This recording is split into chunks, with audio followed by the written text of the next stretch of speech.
और अब तो वो सिस्टम चल लिया, गधे वाला जो सिस्टम है। सीधी बात सुनो, हाँ, मैं वो जो चल फिर के खाते सिस्टम है, हरिया जानवर, हरिया जानवर। भाई कोई भी मसला, मेरी बात सुन ले, चल फिर के खा रहे। कितना अच्छा तरीका था पहले, खाने वाले बैठते थे, खिलाने वाले आकर के खिलाते थे। अब खिलाने वाले तो बैठे, खाने वाले थोड़ा उससे सालन ले लिया, गया एक टांग तू रख दे, थोड़ा सा कबाब तू रख दे। कभी कभी तो इतना अजीब काम होता है कि वो फाइबर वाली प्लेट होती है, वो भरती है तो यूं डुलमुल डुलमुल होती है। अब उसे पकड़े के खाए,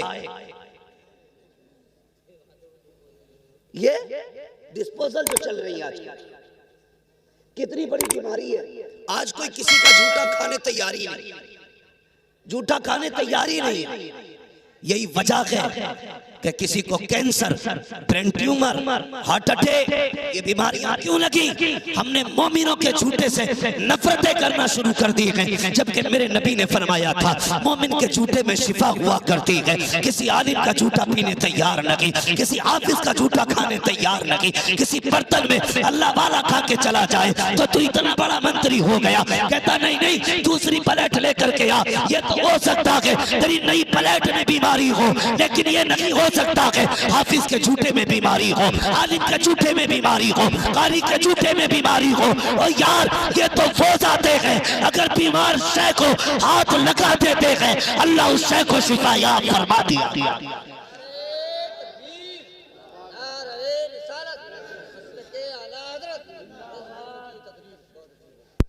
कुतुब खाना घूम रहा, झूठा नहीं खाएगा, और शर्म कर। हज़रत नफरतें हो गई इससे।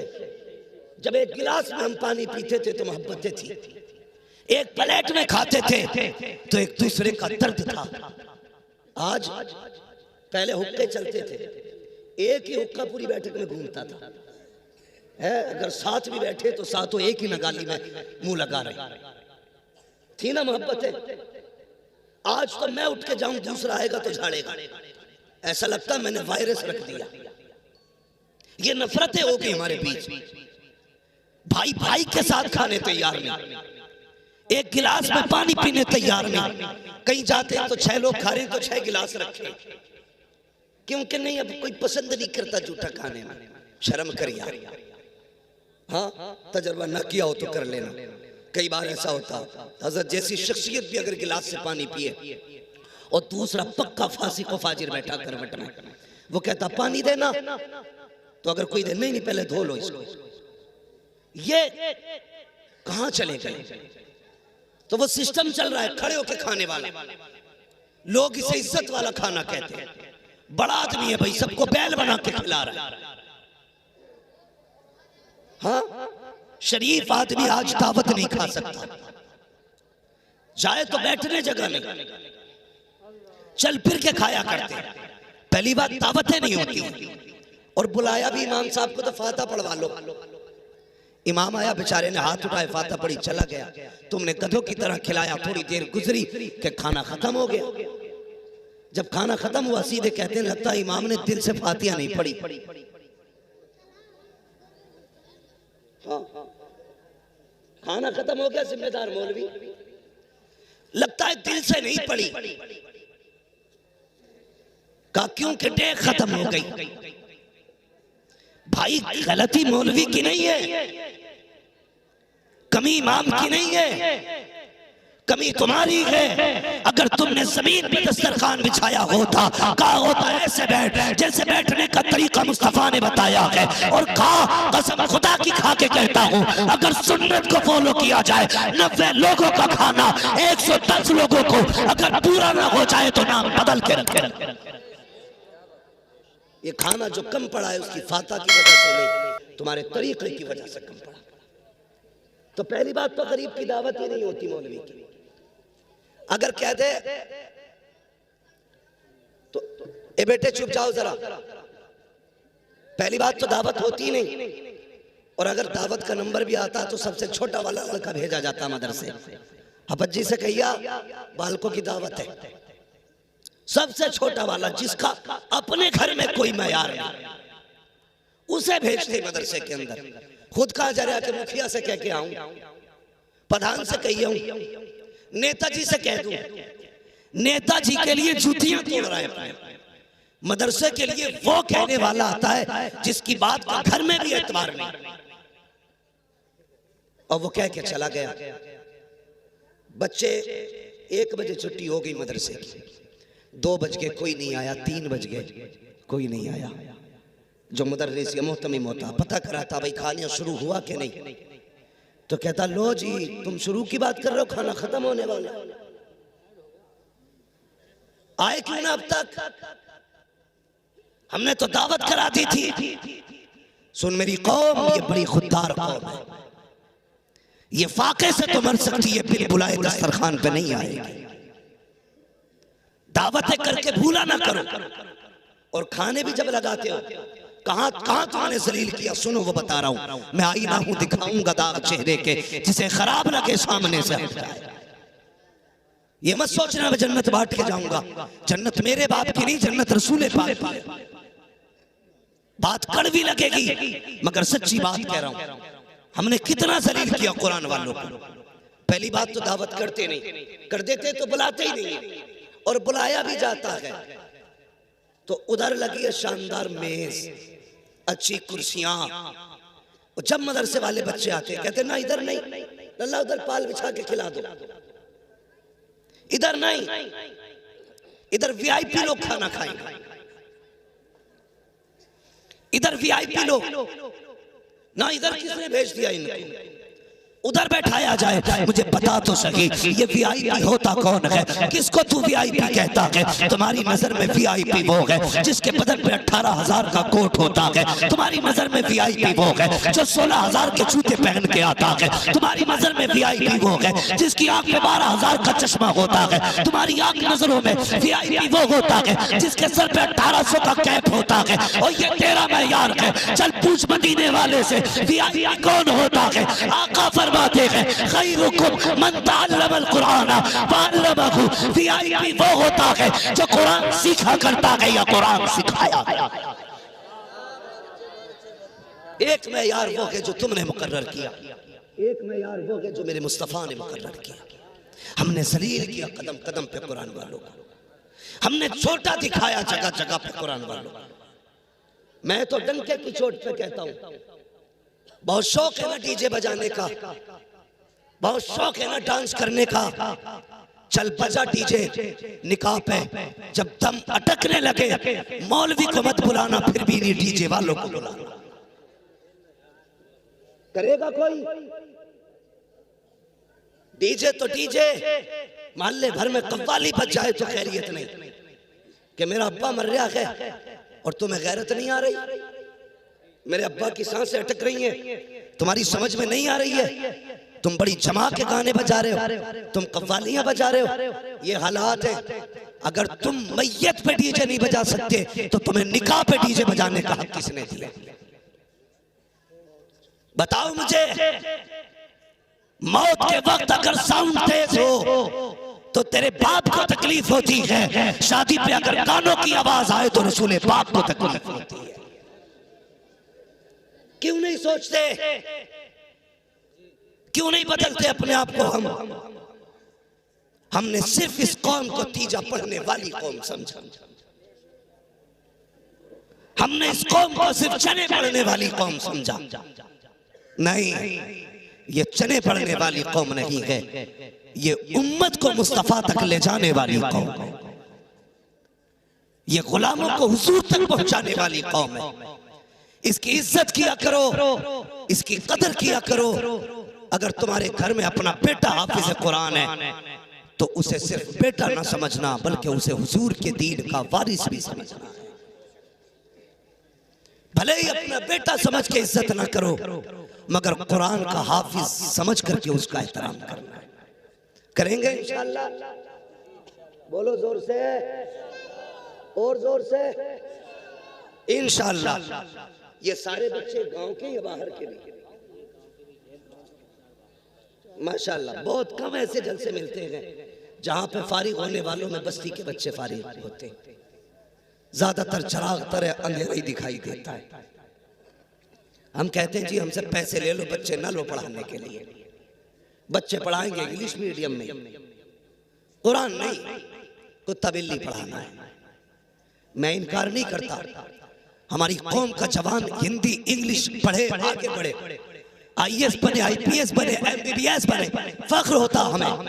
लेकिन उससे पहले हुजूर के कुरान का कारी बनना चाहिए। हाँ, उससे पहले कुरान का कारी बनाओ, हुजूर का आशिक बनाओ, जरूरियात दीन की कुछ बातें उसको सिखा दो, ताकि आपका बेटा अपने ईमान की हिफाजत कर सके।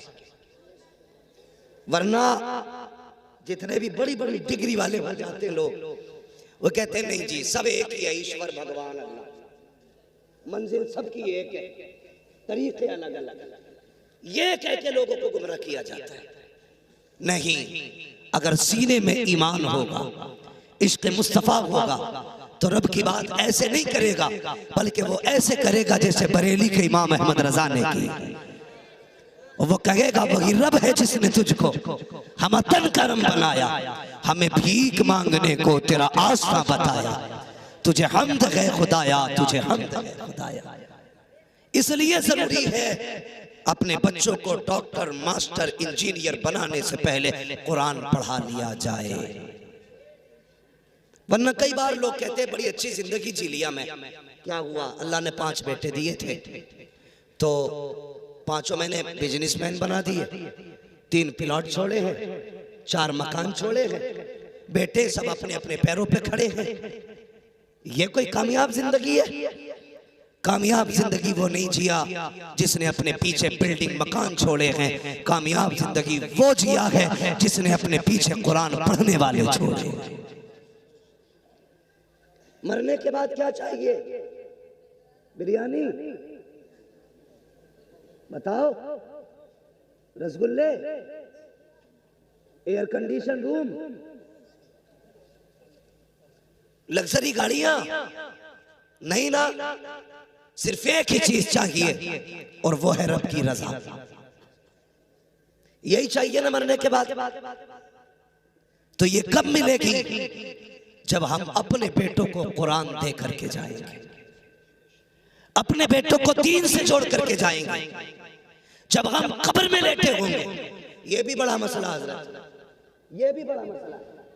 मरे कोई भी नमाज पढ़ाने के लिए मुफ्ती साहब को ही बुलाया जाए, अच्छी बात है पढ़वाओ, लेकिन वजह ये भी है हमने ये सोच रखा है दुनिया के हक खा जाओ, मुफ्ती साहब से नमाज पढ़वा लेंगे, काम चल जाएगा। गले घोट दो गरीबों के, इन्हें बुलाएंगे, काम चल जाएगा। याद रखना प्यारे, किसी का हक खा के मरेगा, अल्लाह उस वक्त तक जन्नत नहीं देगा जब तक तुझसे उस मजलूम का पूरा हिसाब नहीं लेगा। मैं इस बात का इनकार नहीं करता कि नमाज जनाजा अच्छा आदमी ना पढ़ाए, पढ़वाओ अच्छे आदमी से, लेकिन इतना जरूर कर जा ताकि नमाजियों की सफ में तेरा कुरान पढ़ने वाला बेटा भी खड़ा हो। जानते हो हजरत, जानते हैं, मेरे ख्याल से कोरोना में एक दिन में सैकड़ों जनाजे हजरत ने पढ़ाए, 100 जनाजे एक दिन में हजरत ने पढ़ाए, जहां तक मुझे खबर हुई।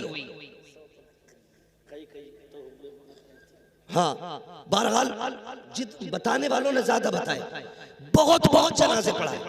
लेकिन होता क्या था, आज भी होता है, जब मुसल्ले पे इमाम खड़ा होना, मुसल्ले पे इमाम खड़ा हो, वो पूछते नमाज पढ़ाई जाए, वो बेचारा सफ में वो देख के कहता तो आवाज पेड़ के नीचे से आ रही है, पढ़ाओ जी पढ़ाओ। हाँ? पूछा सफ में जाता पढ़ाई जाए, कहता पढ़ाओ। इमाम साहब कहते हैं बेटा किधर है इसका? कहा यही तो बेटा है, नमाज में नहीं आया। कहता जी कपड़े ठीक नहीं है। उससे भी बड़ा कम नसीब कोई बेटा होगा जो बाप के जनाजे की नमाज में शामिल ना हो सके? सोचो तो सही, उससे बड़ा कम नसीब कौन होगा जो बाप की नमाज जनाजा ना पढ़ सका? क्या करोगे सिर्फ दौलत दे करके? ये तुम्हारे जनाजे तक में शामिल नहीं होंगे। अगर चाहते हो ये जनाजों को कांधे दें, ये नमाज में खड़े हो, तुम्हारी मैयत को आके मिट्टी दें, तुम्हारी कब्र पे बैठ के कुरान पढ़ें, तो सिर्फ दुनिया की डिग्री न दे के जा, कुरान वाली डिग्री भी दे के चला जा। और ऐसा बना जा कि जब दुनिया छोड़ के आ जाए ये कुरान लेके बैठ जाए और कहते अब्बा घबराने की जरूरत नहीं है, जिस दिन के लिए तूने कुरान पढ़ाया था वो दिन आ गया है, सब छोड़ के जा रहे हैं, लेकिन देख तेरा कुरान वाला बेटा तुझे छोड़ के नहीं गया। इसलिए मैं कहता हूं कामयाब जिंदगी वो नहीं जिया जिसने बिल्डिंगें बनाई हैं, कामयाब जिंदगी वो जिया है जिसने अपने पीछे कुरान वाले छोड़े। पढ़ाएंगे कुरान इंशाअल्लाह, बोलो। सारे नहीं बोल रहे, डर लग रहा है क्या? पढ़ाएंगे कुरान, बोलो इंशाअल्लाह। हाँ, और एक फायदा और बता दूं, कुछ जगहों पे कुरान पढ़ने वालों को तीजों में डबल हिस्सा भी मिला है। पढ़ाओगे कुरान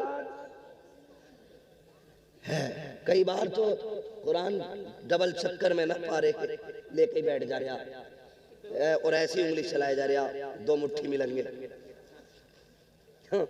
सवा कुंटल चने हो गए और कब्र में लट बराबर चल लिया। जबकि इतनी बड़ी फजीलत है कलमा शरीफ की, सही तरीके से तादाद मुकम्मल हो जाए अल्लाह अपने करम से बख्श देता है, लेकिन चने भी ना पड़े जा रहे, वो भी हुआ है। होता क्या है ये भी सुने, जिन्हें कलमा दुरुस्त आता है वो कुरान लेके बैठ जाते हैं, और सही है कलमा ही उनका दुरुस्त होता है जिनको कुरान भी आता है, वरना ऐसा कलमा पढ़ रहा है दे पटक कर रहा है, हाँ, बजाय सवाब के गुनाह हो रहा है उसमें, तो सारे चनों में बैठ गए जाके। जिन्हें पारे आते थे वो कुरान लेके बैठ गए। मैं नहीं कहता कुरान में सवाब नहीं है, बहुत बड़ा सवाब है, लेकिन जब हमें कलमे की तादाद पूरी करनी है तो आज तो सारे लोग बैठ के कलमा पूरा कर लो, चनों में बैठ जाओ पढ़ने वाले भी सही, ताकि सही तरीके से कलमा मुकम्मल हो जाए, कलमे की तादाद पूरी हो जाए। लेकिन नहीं, अगर चने डबल देते हो तो सिंगल ही दिया करो, ताकि लोग लालच में उधर ना जाए। अक्सर हम देखते हैं कि बहुत कम तादाद ऐसी है जिन्हें सही तरीके से कुरान पढ़ना आता है, और मस्जिद से निकलेगा जिसे सुबहाना भी सही से याद नहीं है, वो फट से फतवा ठोक रहा इमाम पे, हाँ, कि इनके पीछे नमाज ना हो रही जी, इनके पीछे ऐसा नहीं हो रहा, वैसा नहीं हो रहा। ये ना किया करो, जो पढ़ी अगर उसे बचाना है अपने गरिबान में झांका करो।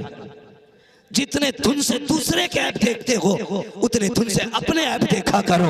जितनी कोशिश दूसरे की सलाह में करते हो अपनी सलाह में कोशिश किया करो। अगर ये अमल बना लिया कसम खुदा की मदीने वाला भी राजी हो जाएगा, काबे वाला भी राजी। दूसरे से ज्यादा अपनी सलाह की कोशिश करें, बच्चों को कुरान पढ़ाएं, दीन सिखाएं, और बच्चों को मदरसों में दाखिल करें, और साथ में दुनियावी तालीम भी दें। यह हक है हमारा, जरूरत है इस दौर की दुनियावी तालीम देना भी, लेकिन साथ में दीनी तालीम बहुत जरूरी है। इसलिए बच्चों को पढ़ाइए, इदारों का ताउन कीजिए। एक बात और कह जाऊं ताउन के हवाले से, बहुत गौर से मेरी बात सुने। हमारे यहाँ इंतकाल होता है ना, तो सबसे पहला काम होता है कुरान की पेटी लाई जाती है। सबसे पहले कुरान की पेटी लाई जाती है, उस पर लिख दिया जाता बराए ईसा सवाब फला मरहूम, ला के मस्जिद में रख दी। कहीं कहीं तो इतनी पेटी हो गई कि मुसल्ले तक आ गई। इतने पढ़ने वाले बस्ती में लोग नहीं जितने पारे बस मस्जिद में रखे हुए। और बेटा भी पेटी देख के बरी हो गई, पेटी दे दी बस हो गया काम। नहीं, आपने कुरान दिया मस्जिद में, वहां तो पहले से इतने पारे थे कि रखे रखे कीमत पा रही थी। उनकी हिफाजत करने वाला कोई नहीं, गर्द चढ़ गई रखे रखे पारों पर। अगर अल्लाह तौफीक दे, बाप का इंतकाल हो, मैं इस मदरसे को देख के हैरत कर रहा हूं। खस्ता हाली देख रहा हूँ, इसका कलर भी देख रहा हूँ। हाँ, अपनी बिल्डिंगों के कलर देखो, फिर मदरसे का कलर देखो। मेरे घर का एक बल्ब फ्यूज हो जाए 12 घंटे बर्दाश्त नहीं होता कि अगले दिन सामने मिस्त्री खड़ा होगा, पानी छोड़ जाए नल, दरवाजे पे मिस्त्री खड़ा होगा, एक कुंजी टूट जाए तो खड़ा होगा बड़ाई दरवाजे पे, एक चीज बिल्कुल खराब हो जाए फौरन मिस्त्री आ जाता है। लेकिन ये इदारे हैं, दरवाजे उखड़ गए, महीने बीत गए, कोई देखने वाला नहीं है, बल्ब फ्यूज हो गया, बरसों बीत गए, कोई लगाने वाला नहीं है। और तुझसे किसने कह दिया खाली बेटी देने से तेरे बाप को जन्नत मिल जाएगी? अगर बाप को जन्नत दिलाना चाहता है, आ बेटी ना ला, इन मदरसों में आ जा के बता तो सही। मौलवी किसी कुरान पढ़ने वाले के पास अगर कपड़े पुराने हैं मेरे बाप के नाम से उसे कपड़े दे दिए जाए, अगर कहीं पे पंखा नहीं है बाप के नाम से पंखा लगा दिया जाए, अगर मदरसे में फ्रिज नहीं है मेरी माँ के नाम से फ्रिज लगा दिया जाए, अगर मदरसे के अंदर कूलर नहीं है कुरान वालों के लिए कूलर लगा दिया जाए। दावे के साथ कहता हूँ जब तेरा दिया हुआ कूलर चलेगा उसकी ठंडी हवा आएगी, इधर हाफिज के सीने को हवा ठंडी करेगी, उधर अल्लाह कब्र में तेरे बाप की कब्र को ठंडा फरमा।